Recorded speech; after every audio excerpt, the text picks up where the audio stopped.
Hi everybody. So we have had so many technical difficulties with my old camera, we're gonna have to film with my phone.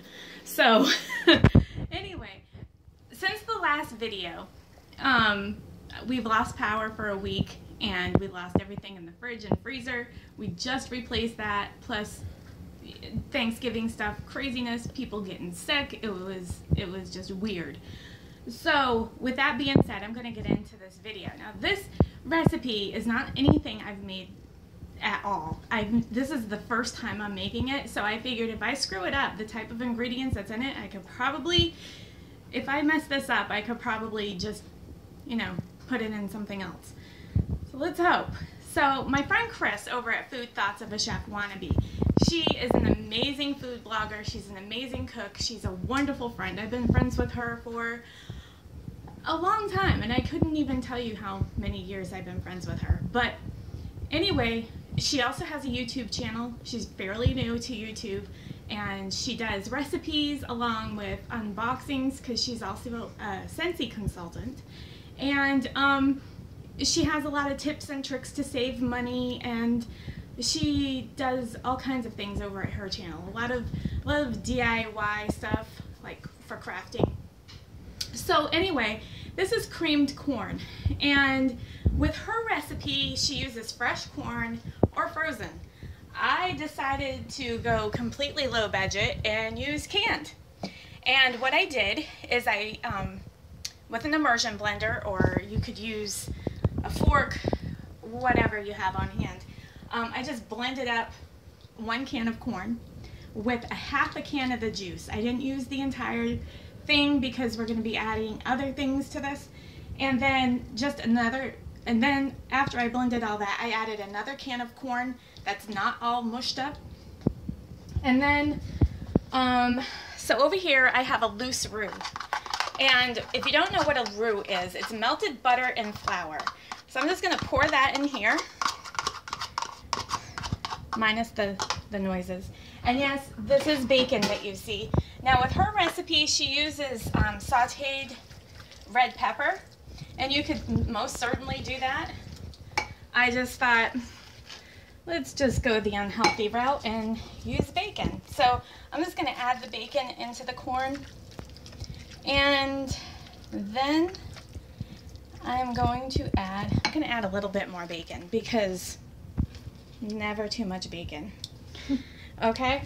I'm going to put in probably about half of what I have. I have about 10 slices of bacon here. Probably going to add half in, and then the other half is going to be sprinkled over the top. And then I have some whole milk.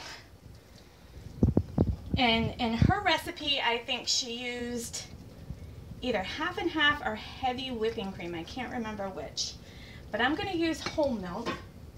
And this is where it's going to get messy. I have some softened cream cheese here, and I'm just going to try to mix all this in.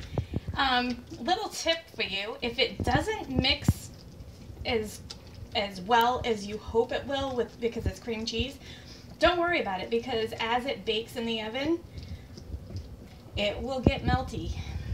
And we're going to mix all of that around.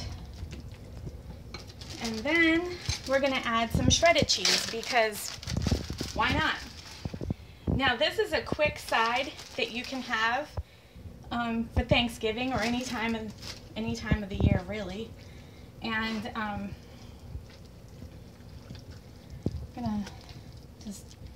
so over here I just have a casserole pan, and I greased it with some nonstick cooking spray.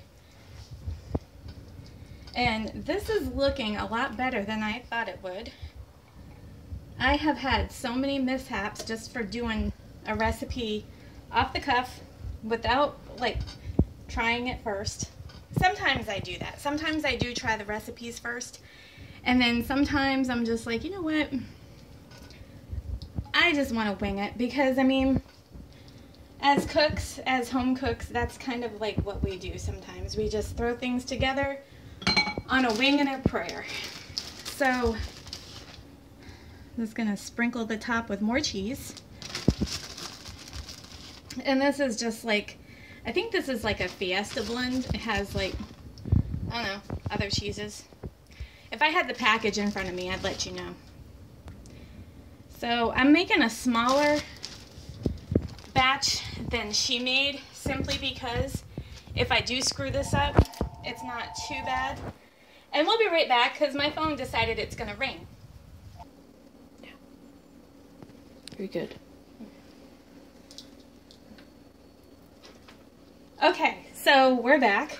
And the phone call was just Aaron. He usually calls me on his breaks and his lunch and stuff. So he knew I was doing a video today, just wasn't sure when. And we're kind of those people that we don't plan for anything, because every time we plan for something, it just doesn't, it doesn't work for whatever reason. I don't know. So what I'm going to do, because this is already cooked bacon, is I'm going to sprinkle a little bit more cheese over it, because I don't want the bacon to get too extra done or burnt. So the cheese is just going to create a barrier between the heat and the bacon to prevent it from getting any darker. Of course, it's going to get a little bit more darker, but let's just hope. Okay, so my oven is preheated to 350 degrees. We're going to pop this in here.